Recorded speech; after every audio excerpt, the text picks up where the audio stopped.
Febrilian Pamel. Di sini saya akan memaparkan atau menjelaskan sedikit materi yang bertentangan dengan ekonomi mikro dan makro. Ekonomi mikro adalah cabang ilmu ekonomi yang mempelajari perilaku individu dan perusahaan dalam pengambilan keputusan. Ya. Dalam pengambilan keputusan, pemerintahan dan penawaran elastika biaya produk serta struktur pasar. Dalam konteks ini, ekonomi mikro membantu memahami bagaimana dan harga ditentukan dan bagaimana konsumen serta produsen berinteraksi di pasar, kayak gitu. Nah, yang kedua, perilaku ekonomi Islam. Ya, perilaku ekonomi Islam.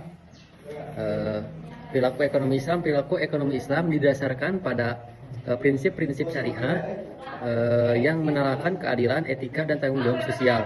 Berikutlah beberapa ciri utama perilaku ekonomi Islam. Ya, di sini ada beberapa aspek gitu kan. Larangan riba. Ekonomi Islam melarang praktik riba atau yang disebut kalau di masyarakat kebanyakan gitu kan, Bang Emok namanya tuh. Praktik riba itu Bang Emok itu riba. Kenapa? Karena ada bunganya gitu. Di setiap peminjaman harus ada bunganya, itu riba gitu. Nah, terus yang dianggap tidak adil dan eksploitatif gitu. Keberlanjutannya, kegiatan ekonomi harus mempertimbangkan aspek lingkungan dan keberlanjutan, memastikan bahwa sumber daya digunakan secara bijaksana. Tanggung jawab sosial. Perilaku ekonomi diharapkan untuk berkontribusi kepada masyarakat, termasuk zakat dan sedekah. Transparansi dan etika. Praktik bisnis harus dilakukan dengan jujur, adil, dan transparan, menghindari penipuan dan eksploitasi. Keseimbangan ekonomi Islam mendorong keseimbangan antara kepentingan individu dan serta antara dunia dan akhirat. Perilaku ini bertujuan untuk menciptakan sistem ekonomi yang lebih adil dan berkelanjutan, yang tidak hanya berfokus pada keuntungan material, tetapi juga pada kesejahteraan masyarakat serta keseluruhan. Sekian. Oke, untuk materi yang kedua akan dibacakan oleh saya. Di sini ada konsep permintaan penawaran. Dalam ekonomi Islam berbeda dengan ekonomi konvensional karena didasarkan pada nilai-nilai Islam dan prinsip-prinsip syariah. Perbedaannya ada 4. Yang pertama itu dari prinsip. Ekonomi Islam didasarkan kepada ajaran tauhid dan peraturan negara, sedangkan ekonomi konvensional hanya berdasar pada peraturan negara. Dan untuk tujuannya, ekonomi Islam bertujuan untuk mencapai kesejahteraan dan keadilan bagi rakyat di dunia dan akhirat, sedangkan ekonomi konvensional bertujuan untuk meraih keuntungan sebesar-besarnya. Jadi ekonomi Islam mementingkan konsumen yang membutuhkannya.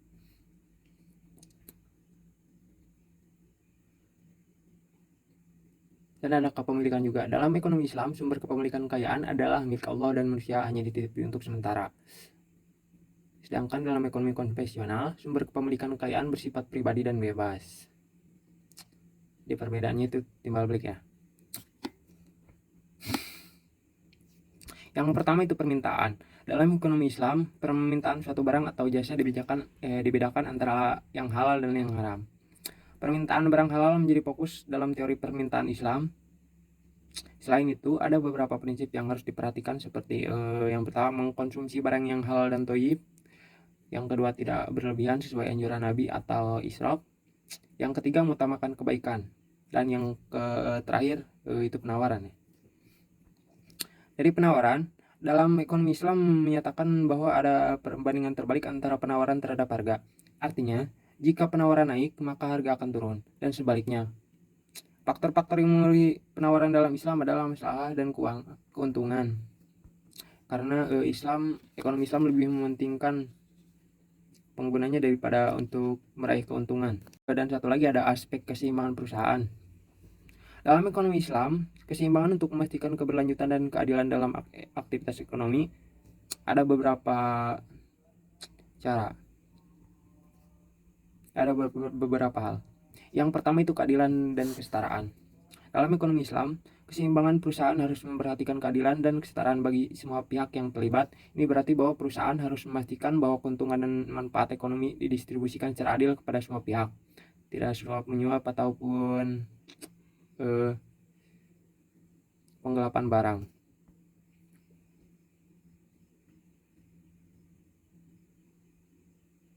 Ini berarti bahwa perusahaan harus memastikan bahwa keuntungan dan manfaat ekonomi didistribusikan secara adil kepada semua pihak, termasuk karyawan, konsumen, dan pemilik perusahaan. Dan yang kedua itu keselamatan dan kesejahteraan karyawan. Keseimbangan perusahaan dalam ekonomi Islam juga harus memperhatikan kesejahteraan dan keselamatan karyawan. Perusahaan harus memberikan upah yang adil dan memastikan kondisi kerja yang aman dan sehat bagi karyawan. Ini mencakup aspek-aspek seperti upah yang layak, jam kerja yang wajar, dan lingkungan kerja yang aman. Jadi sudah bisa harus memanusiakan manusia. Yang ketiga, kepatuhan terhadap syariat Islam. Dalam ekonomi Islam, keseimbangan perusahaan harus mematuhi syariat Islam dalam semua aspek operasionalnya. Ini termasuk kebutuhan terhadap hukum-hukum yang berkaitan dengan bisnis, keuangan, dan etika bertransaksi.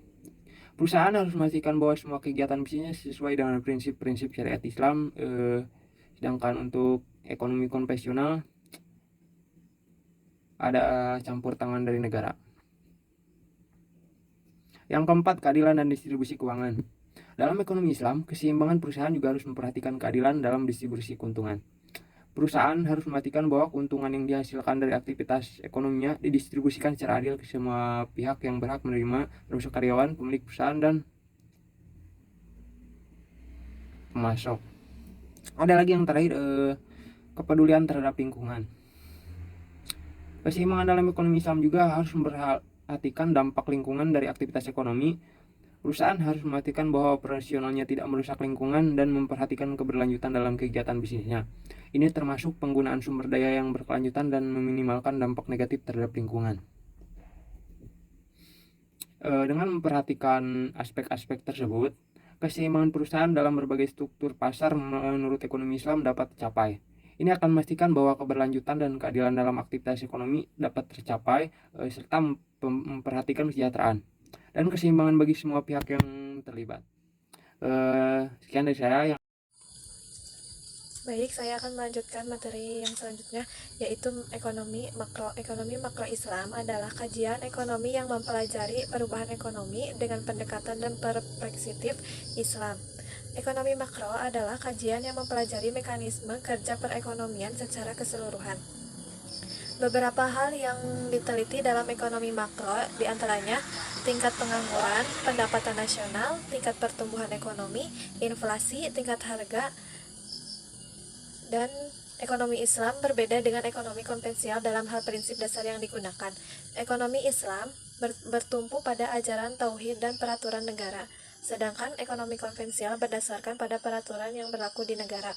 Selanjutnya ada ekonomi makro Islam memiliki beberapa karakteristik, diantaranya yang pertama berlandaskan pada prinsip-prinsip syariah atau ekonomi Islam, yang kedua bertujuan mencapai maslahah di dunia dan di akhirat, yang ketiga mengutamakan keseimbangan antara keuntungan dan tanggung jawab sosial, yang keempat mencegah riba atau bunga, yang kelima menjaga distribusi harta umat muslim secara adil, yang kemudian yang enam mengakui hak milik individu dalam masalah harta, yang ketujuh mengakui perbedaan potensi individu pelaku ekonomi, yang kedelapan mendukung kesamaan sosial dan menjamin kesejahteraan setiap individu.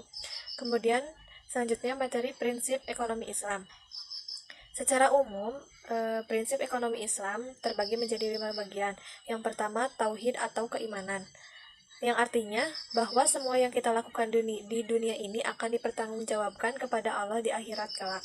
Yang kedua, ada keadilan, memiliki arti bahwa Allah telah memerintahkan manusia untuk berbuat adil dan tidak menzalimi pihak lain demi memperoleh keuntungan pribadi. Yang ketiga, ada nubuwah atau kenabian, yang artinya menjadikan sifat dan sikap Nabi sebagai teladan dalam melakukan segala aktivitas di dunia. Yang keempat adalah khilafah atau pemerintah. Peran pemerintah adalah memastikan tidak ada distorsi atau sehingga perekonomian dapat berjalan dengan baik. Yang kelima ada ma'ad atau hasil. Dalam Islam, hasil atau laba yang diperoleh di dunia juga menjadi laba di akhirat. Kemudian materi yang selanjutnya yaitu konsep ekonomi Islam. Islam mempunyai konsep sistem kehidupan yang universal, integral, dan komprehensif, yang telah menetapkan tatanan yang utuh untuk mengatur kehidupan manusia sebagai way of life. Islam menata segala aspek kehidupan melalui dari hal yang sederhana sehingga urusan yang paling rumit sekalipun, baik dalam aspek sosial, ekonomi, politik, pendidikan, bahkan hingga seni dan budaya.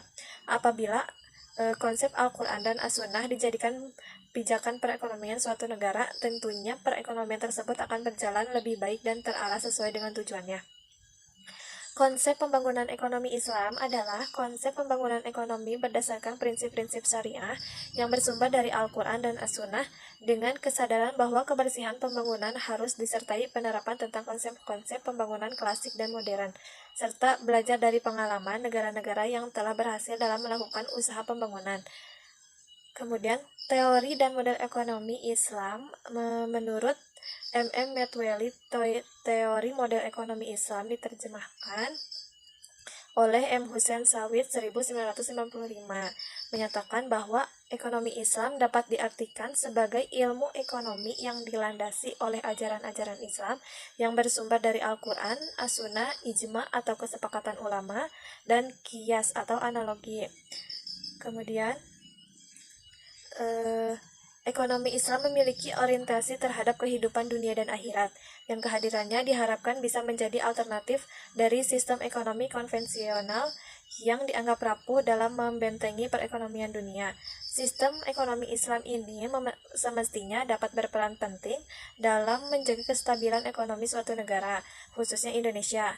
Istilah ekonomi konvensional mulai mencuat ketika ekonomi Islam mulai berkembang. Sebelumnya ekonomi konvensional biasa kita sebut dengan kata ekonomi saja.